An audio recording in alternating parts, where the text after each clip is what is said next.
भक्तों, भगवान गणेश बुद्धि, समृद्धि और संतान के दाता हैं। यदि आपके जीवन में संतान प्राप्ति में बाधा, संतान के स्वास्थ्य या भविष्य को लेकर चिंता या संतान से जुड़ी किसी भी प्रकार की समस्या है, तो आप श्री गणेश जी की आराधना और उनके मंत्रों का जाप अवश्य करें।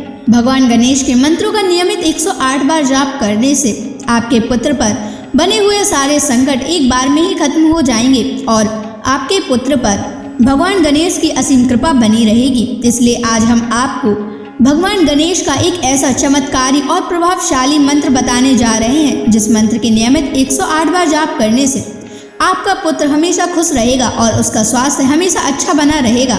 आपके पुत्र को उसके भविष्य में कभी भी असफलता प्राप्त नहीं होगी, उसका जीवन हमेशा खुशियों से भर जाएगा। इसलिए प्यारे भक्तों, इस मंत्र का नियमित 108 बार जाप करें। यह गणेश जी का अचूक मंत्र है, इसलिए इस मंत्र का नियमित 108 बार जाप करें। यदि आप इस मंत्र का नियमित 108 बार जाप करने में असफल हैं, तो आप इस वीडियो को अपने मोबाइल फ़ोन पर या स्पीकर पर चलाकर नियमित सुनें। अगर आप भगवान गणेश जी की असीम कृपा प्राप्त करना चाहते हैं और उनका आशीर्वाद अपने ऊपर बनाए रखना चाहते हैं, तो इस वीडियो को लाइक और चैनल को सब्सक्राइब जरूर कर दीजिए और कमेंट बॉक्स में जय श्री गणेश अवश्य लिख दीजिए। तो चलिए भक्तों, मंत्र का जाप करना प्रारंभ करते हैं। ओम ग्लौम गम गणपतये सर्वदुष्ट ग्रहे बाधा विनाशाय स्वाहा। ओम ग्लौम गम गणपतये सर्वदुष्ट ग्रहे बाधा विनाशाय स्वाहा। ओम ग्लौम गम गणपतये सर्वदुष्ट ग्रहे बाधा विनाशाय स्वाहा। ओम ग्लौम गम गणपतये सर्वदुष्ट ग्रहे बाधा विनाशाय स्वाहा। ओम ग्लौम गम गणपतये सर्वदुष्ट ग्रहे बाधा विनाशाय स्वाहा। ओम ग्लौम गम गणपतये सर्वदुष्ट ग्रहे बाधा विनाशाय स्वाहा। ओम ग्लौम गम गणपतये सर्वदुष्ट ग्रहे बाधा विनाशाय स्वाहा। ओम ग्लौम गम गणपतये सर्वदुष्ट ग्रहे बाधा विनाशाय स्वाहा। ओम ग्लौम गम गणपतये सर्वदुष्ट ग्रहे बाधा विनाशाय स्वाहा। ओम ग्लौम गम गणपतये सर्वदुष्ट ग्रहे बाधा विनाशाय स्वाहा। ओम ग्लौं गं गणपतये सर्वदुष्टग्रहबाधा विनाशाय स्वाहा। ॐ ग्लौं गं गणपतये सर्वदुष्टग्रहबाधा विनाशाय स्वाहा। ॐ ग्लौं गं गणपतये सर्वदुष्टग्रहबाधा विनाशाय स्वाहा। ॐ ग्लौं गं गणपतये सर्वदुष्टग्रहबाधा विनाशाय स्वाहा। ॐ ग्लौं गं गणपतये सर्वदुष्टग्रहबाधा विनाशाय स्वाहा। ॐ ग्लौं गं गणपतये सर्वदुष्टग्रहबाधा विनाशाय स्वाहा। ॐ ग्लौं गं गणपतये सर्वदुष्टग्रहबाधा विनाशाय स्वाहा। ॐ ग्लौं गं गणपतये सर्वदुष्टग्रहबाधा विनाशाय स्वाहा। ॐ ग्लौं गं गणपतये सर्वदुष्टग्रहबाधा विनाशाय स्वाहा। ॐ ग्लौं गं गणपतये सर्वदुष्टग्रहबाधा विनाशाय स्वाहा। ॐ ग्लौं गं गणपतये सर्वदुष्टग्रहबाधा विनाशाय स्वाहा। ॐ ग्लौं गं गणपतये सर्वदुष्टग्रहबाधा विनाशाय स्वाहा। ॐ ग्लौं गं गणपतये सर्वदुष्टग्रहबाधा विनाशाय स्वाहा। ॐ ग्लौं गं गणपतये सर्वदुष्टग्रहबाधा विनाशाय स्वाहा। ॐ ग्लौं गं गणपतये सर्वदुष्टग्रहैर्बाधा विनाशाय स्वाहा। ॐ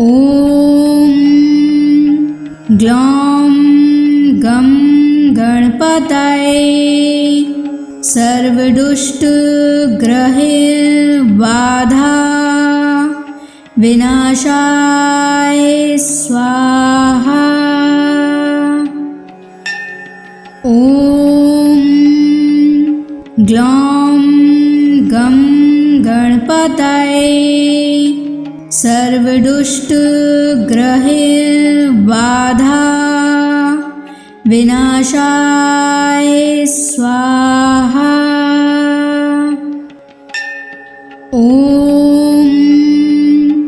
ग्लौं गं गणपतये सर्वदुष्टग्रहैर्बाधा विनाशाय स्वाहा। ॐ ग्लौं गं गणपतये सर्वदुष्टग्रहैर्बाधा विनाशाय स्वाहा। ॐ ग्लौं गं गणपतये सर्वदुष्टग्रहैर्बाधा विनाशाय स्वाहा। ॐ ग्लौं गं गणपतये सर्वदुष्टग्रहैर्बाधा विनाशाय स्वाहा। ॐ ग्लौं गं गणपतये सर्वदुष्टग्रहैर्बाधा विनाशाय स्वाहा। ॐ ग्लौं गं गणपतये सर्वदुष्टग्रहैर्बाधा विनाशाय स्वाहा। ॐ ग्लौं गं गणपतये सर्वदुष्टग्रहैर्बाधा विनाशाय स्वाहा। ॐ ग्लौं गं गणपतये सर्वदुष्टग्रहैर्बाधा विनाशाय स्वाहा। ॐ ग्लौं गं गणपतये सर्वदुष्टग्रहैर्बाधा विनाशाय स्वाहा। ॐ ग्लौं गं गणपतये सर्वदुष्टग्रहैर्बाधा विनाशाय स्वाहा। ॐ ग्लौं गं गणपतये सर्वदुष्टग्रहैर्बाधा विनाशाय स्वाहा। ॐ ग्लौं गं गणपतये सर्वदुष्टग्रहैर्बाधा विनाशाय स्वाहा। ॐ ग्लौं गं गणपतये सर्वदुष्टग्रहबाधा विनाशाय स्वाहा। ॐ ग्लौं गं गणपतये सर्वदुष्टग्रहबाधा विनाशाय स्वाहा। ॐ ग्लौं गं गणपतये सर्वदुष्टग्रहबाधा विनाशाय स्वाहा। ॐ ग्लौं गं गणपतये सर्वदुष्टग्रहबाधा विनाशाय स्वाहा। ॐ ग्लौं गं गणपतये सर्वदुष्टग्रहबाधा विनाशाय स्वाहा। ॐ ग्लौं गं गणपतये सर्वदुष्टग्रहबाधा विनाशाय स्वाहा। ॐ ग्लौं गं गणपतये सर्वदुष्टग्रहबाधा विनाशाय स्वाहा। ॐ ग्लौं गं गणपतये सर्वदुष्टग्रहबाधा विनाशाय स्वाहा। ॐ ग्लौं गं गणपतये सर्वदुष्टग्रहबाधा विनाशाय स्वाहा। ॐ ग्लौं गं गणपतये सर्वदुष्टग्रहबाधा विनाशाय स्वाहा। ॐ ग्लौं गं गणपतये सर्वदुष्टग्रहबाधा विनाशाय स्वाहा। ॐ ग्लौं गं गणपतये सर्वदुष्टग्रहबाधा विनाशाय स्वाहा। ॐ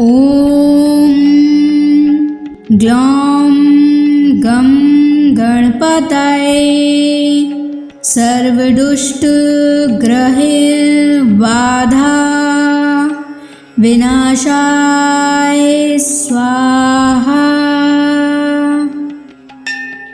ॐ ग्लौं गं गणपतये सर्वदुष्टग्रहबाधा विनाशाय स्वाहा। ॐ ग्लौं गं गणपतये सर्वदुष्टग्रहबाधा विनाशाय स्वाहा।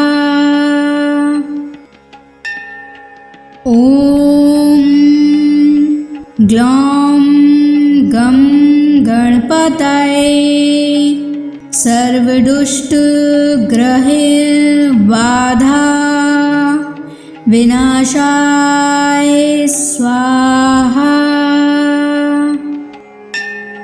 ॐ ग्लौं गं गणपतये सर्वदुष्टग्रहबाधा विनाशाय स्वाहा। ॐ ग्लौं गं गणपतये सर्वदुष्टग्रहबाधा विनाशाय स्वाहा।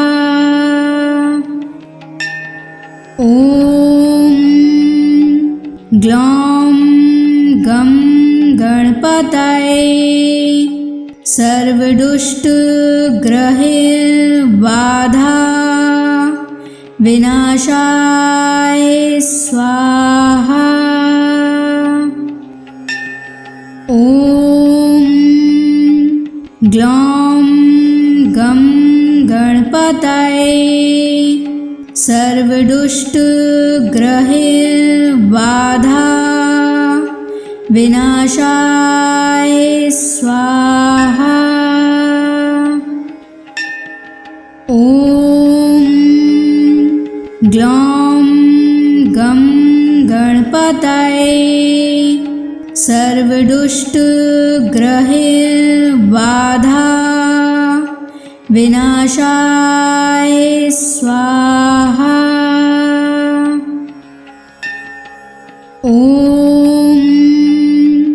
ग्लौं गं गणपतये सर्वदुष्टग्रहबाधा विनाशाय स्वाहा। ॐ ग्लौं गं गणपतये सर्वदुष्टग्रहबाधा विनाशाय स्वाहा। ॐ ग्लौं गं गणपतये सर्वदुष्टग्रहबाधा विनाशाय स्वाहा। ॐ ग्लौं गं गणपतये सर्वदुष्टग्रहबाधा विनाशाय स्वाहा। ॐ ग्लौं गं गणपतये सर्वदुष्टग्रहबाधा विनाशाय स्वाहा। ॐ ग्लौं गं गणपतये सर्वदुष्टग्रहबाधा विनाशाय स्वाहा। ॐ ग्लौं गं गणपतये सर्वदुष्टग्रहबाधा विनाशाय स्वाहा। ॐ ग्लौं गं गणपतये सर्वदुष्टग्रहबाधा सर्वदुष्टग्रहैर्बाधा विनाशाय स्वाहा। ॐ ग्लौं गं गणपतये सर्वदुष्टग्रहैर्बाधा विनाशाय स्वाहा। ॐ ग्लौं गं गणपतये सर्वदुष्टग्रहैर्बाधा विनाशाय स्वाहा। ॐ ग्लौं गं गणपतये सर्वदुष्टग्रहैर्बाधा विनाशाय स्वाहा। ॐ ग्लौं गं गणपतये सर्वदुष्टग्रहैर्बाधा विनाशाय स्वाहा। ॐ ग्लौं गं गणपतये सर्वदुष्टग्रहैर्बाधा विनाशाय स्वाहा। ॐ ग्लौं गं गणपतये सर्वदुष्टग्रहैर्बाधा विनाशाय स्वाहा। ॐ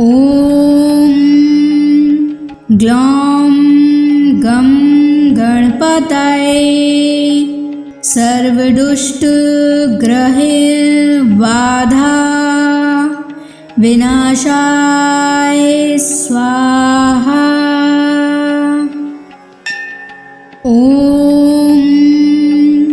ग्लौं गं गणपतये सर्वदुष्टग्रहैर्बाधा विनाशाय स्वाहा। ॐ ग्लौं गं गणपतये सर्वदुष्टग्रहैर्बाधा विनाशाय स्वाहा। ॐ ग्लौं गं गणपतये सर्वदुष्टग्रहैर्बाधा विनाशाय स्वाहा। ॐ ग्लौं गं गणपतये सर्वदुष्टग्रहैर्बाधा विनाशाय स्वाहा। ॐ ग्लौं गं गणपतये सर्वदुष्टग्रहैर्बाधा विनाशाय स्वाहा। ॐ ग्लौं गं गणपतये सर्वदुष्टग्रहैर्बाधा विनाशाय स्वाहा। ॐ ग्लौं गं गणपतये सर्वदुष्टग्रहैर्बाधा विनाशाय स्वाहा।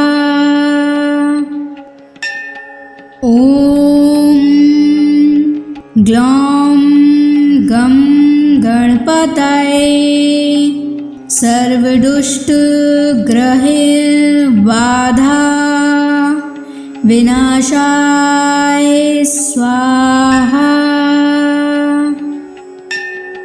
ॐ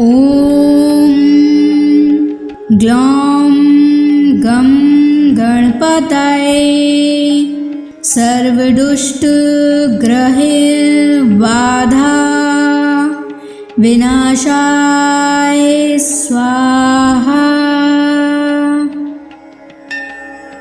ॐ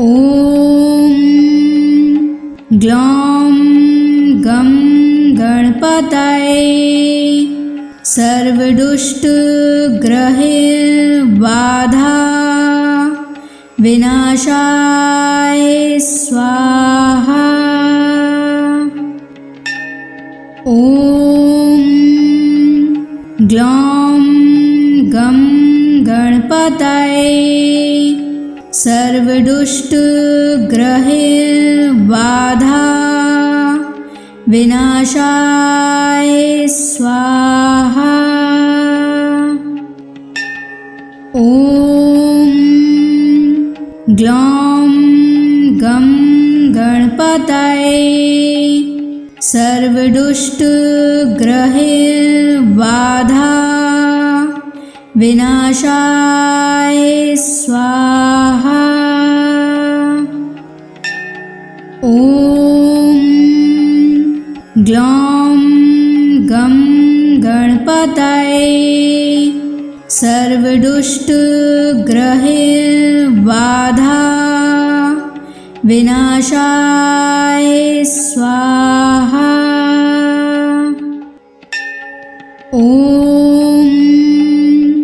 ग्लौं गं गणपतये सर्वदुष्टग्रहबाधा विनाशाय स्वाहा। ॐ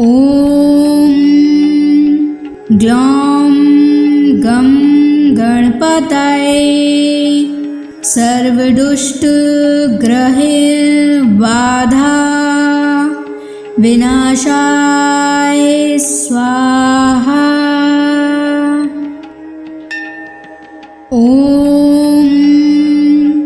ग्लौं गं गणपतये सर्वदुष्टग्रहबाधा विनाशाय स्वाहा। ॐ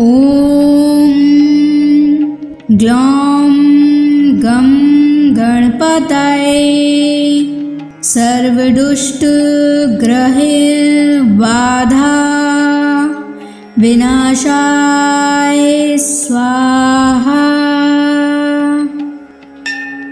ॐ ग्लौं गं गणपतये सर्वदुष्टग्रहबाधा विनाशाय स्वाहा। ॐ ग्लौं गं गणपतये सर्वदुष्टग्रहबाधा विनाशाय स्वाहा। ॐ ग्लौं गं गणपतये सर्वदुष्टग्रहबाधा विनाशाय स्वाहा। ॐ ग्लौं गं गणपतये सर्वदुष्टग्रहबाधा विनाशाय स्वाहा। ॐ ग्लौं गं गणपतये सर्वदुष्टग्रहैर्बाधा विनाशाय स्वाहा। ॐ ग्लौं गं गणपतये सर्वदुष्टग्रहैर्बाधा विनाशाय स्वाहा। ॐ ग्लौं गं गणपतये सर्वदुष्टग्रहैर्बाधा विनाशाय स्वाहा। ॐ ग्लौं गं गणपतये सर्वदुष्टग्रहैर्बाधा विनाशाय स्वाहा। ॐ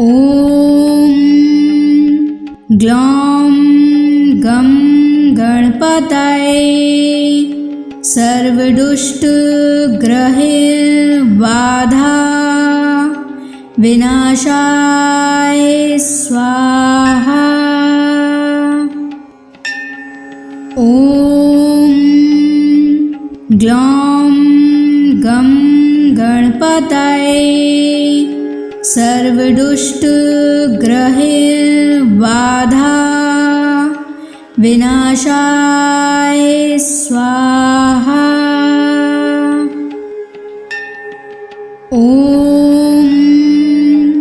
ग्लौं गं गणपतये सर्वदुष्टग्रहैर्बाधा विनाशाय स्वाहा। ॐ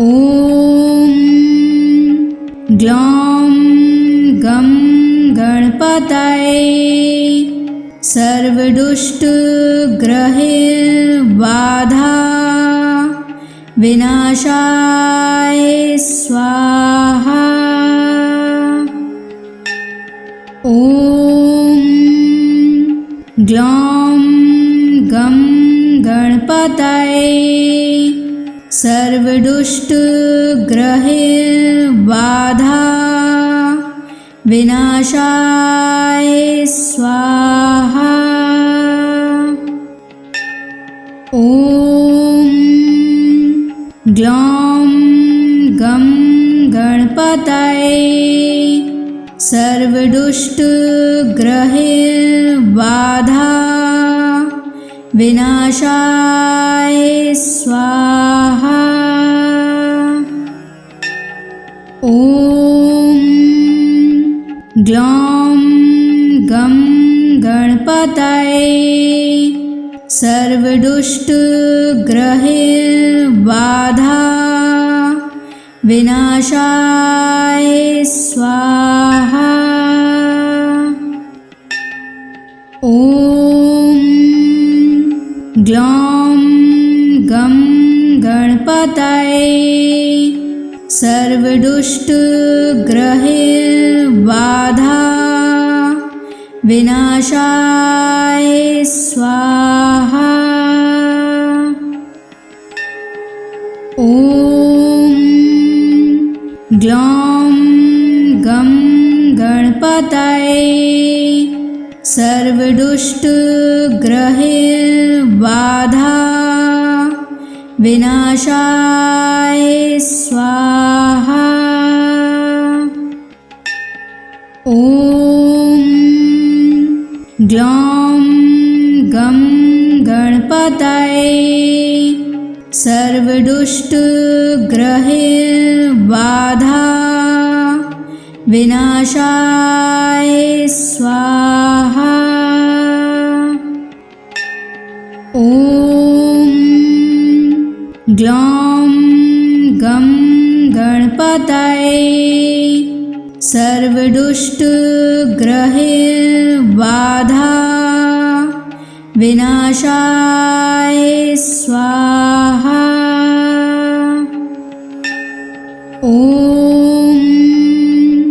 ग्लौं गं गणपतये सर्वदुष्टग्रहबाधा विनाशाय स्वाहा।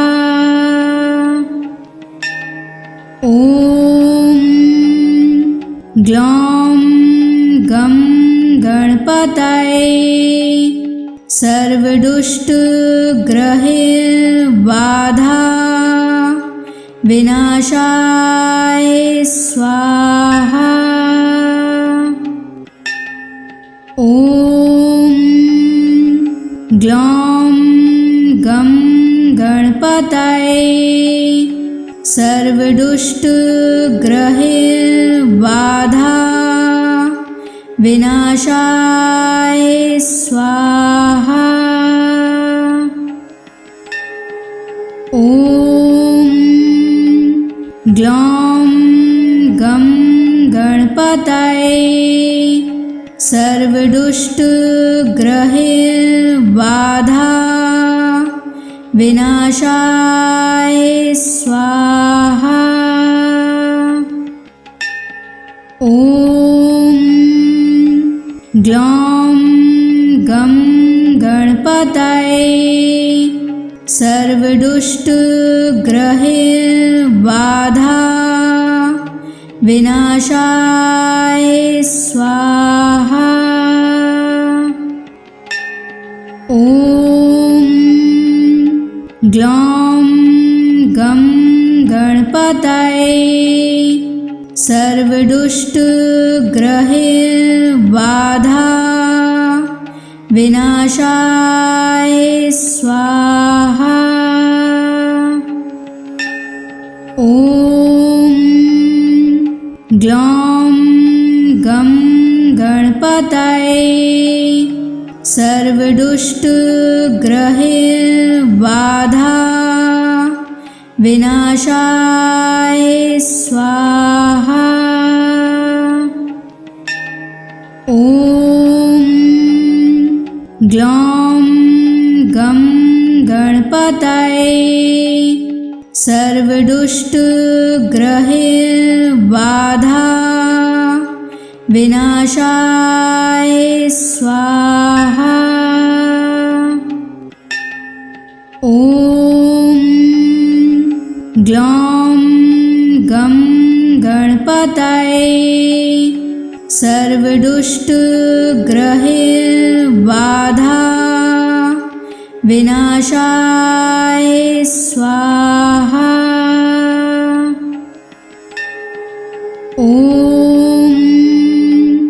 ग्लौं गं गणपतये सर्वदुष्टग्रहबाधा विनाशाय स्वाहा। ॐ ग्लौं गं गणपतये सर्वदुष्टग्रहबाधा विनाशाय स्वाहा। ॐ ग्लौं गं गणपतये सर्वदुष्टग्रहबाधा विनाशाय स्वाहा। ॐ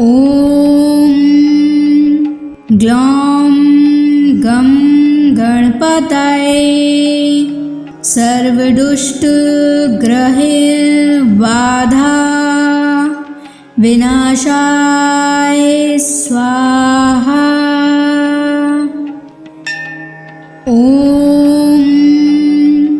ग्लौं गं गणपतये सर्वदुष्टग्रहबाधा विनाशाय स्वाहा। ॐ ग्लौं गं गणपतये सर्वदुष्टग्रहबाधा विनाशाय स्वाहा। ॐ ग्लौं गं गणपतये सर्वदुष्टग्रहबाधा विनाशाय स्वाहा। ॐ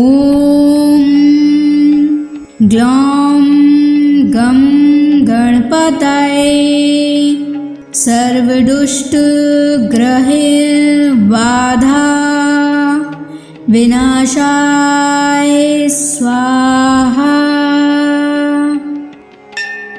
ॐ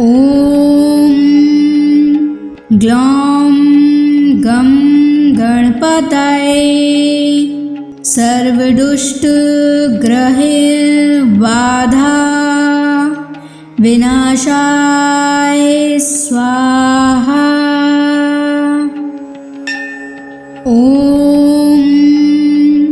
ग्लौं गं गणपतये सर्वदुष्टग्रहबाधा विनाशाय स्वाहा। ॐ ग्लौं गं गणपतये सर्वदुष्टग्रहबाधा विनाशाय स्वाहा। ॐ ग्लौं गं गणपतये सर्वदुष्टग्रहबाधा विनाशाय स्वाहा। ॐ ग्लौं गं गणपतये सर्वदुष्टग्रहबाधा विनाशाय स्वाहा। ॐ ग्लौं गं गणपतये सर्वदुष्टग्रहबाधा विनाशाय स्वाहा। ॐ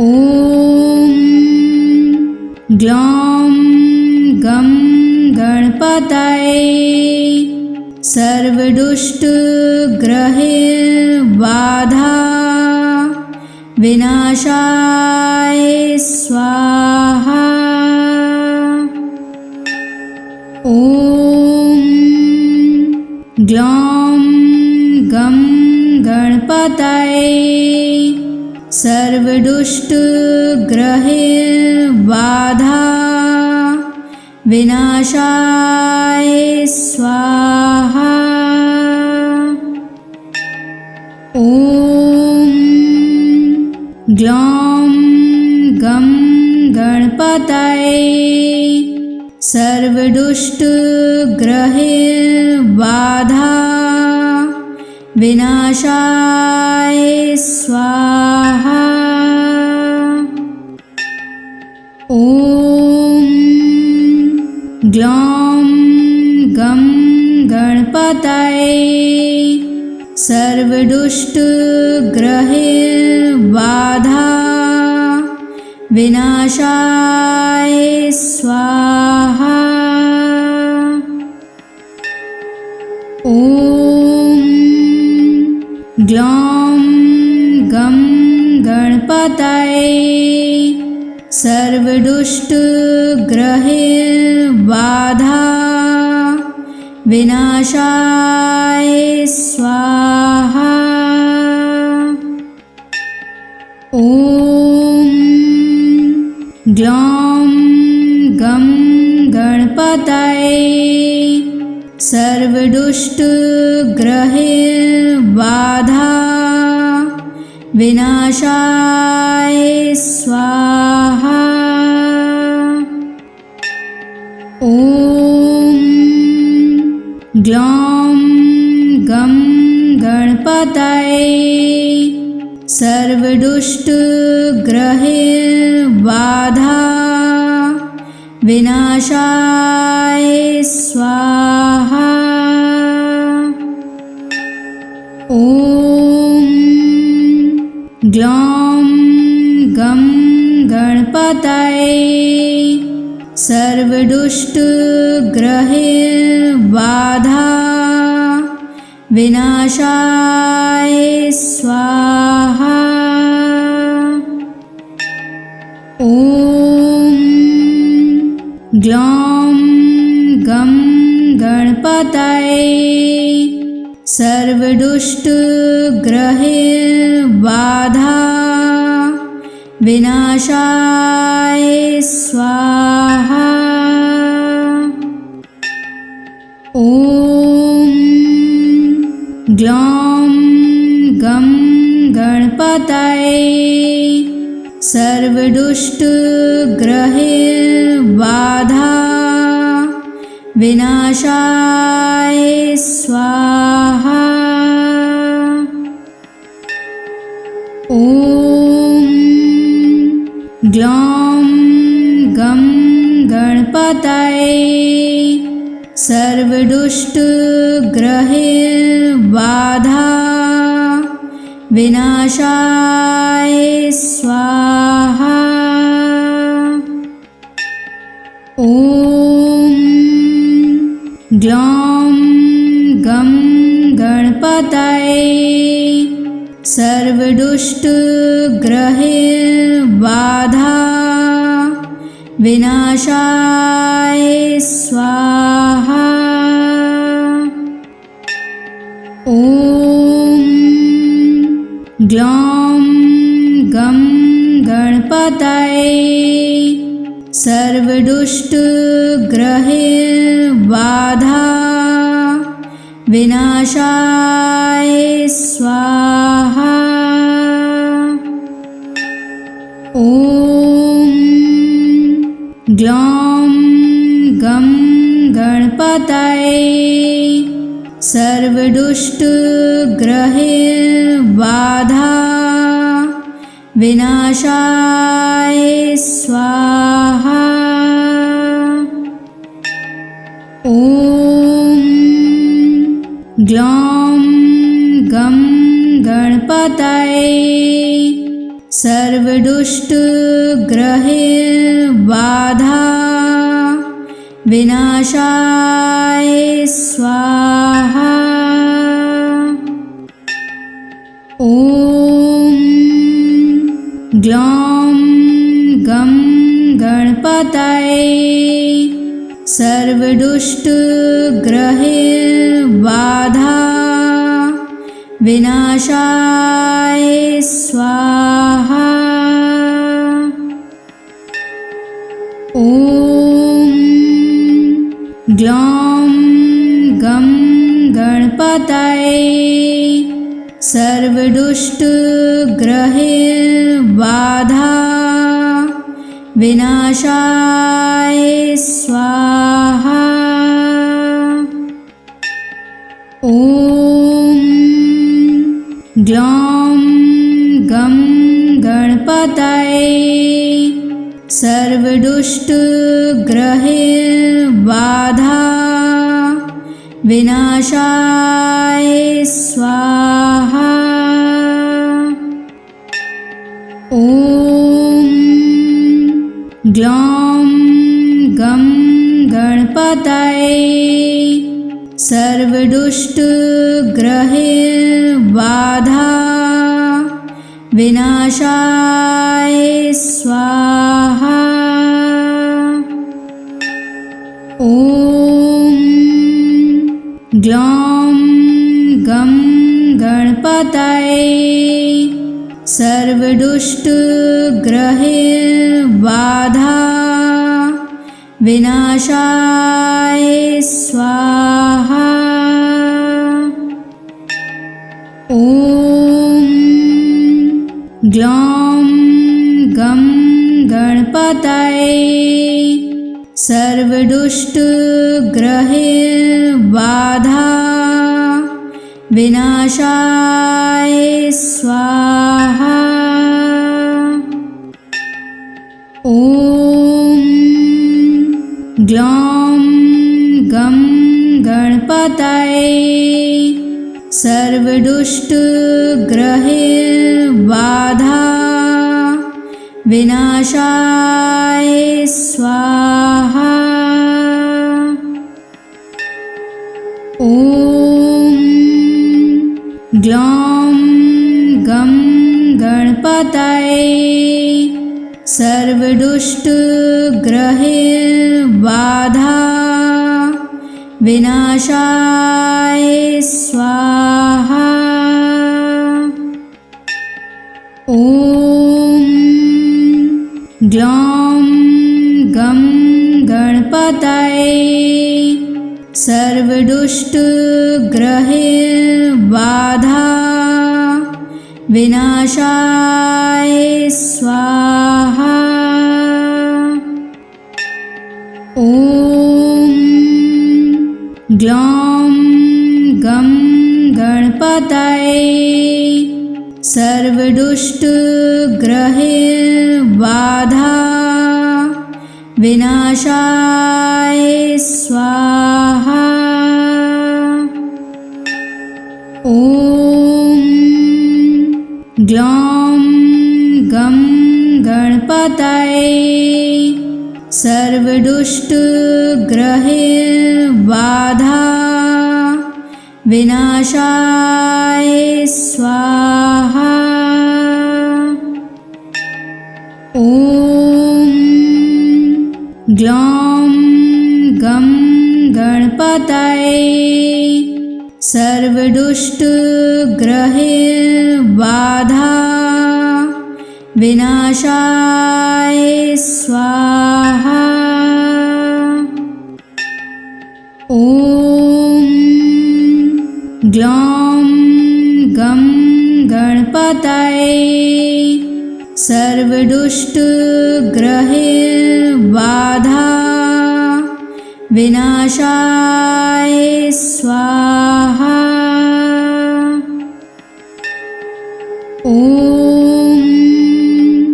ग्लौं गं गणपतये सर्वदुष्टग्रहबाधा विनाशाय स्वाहा। ॐ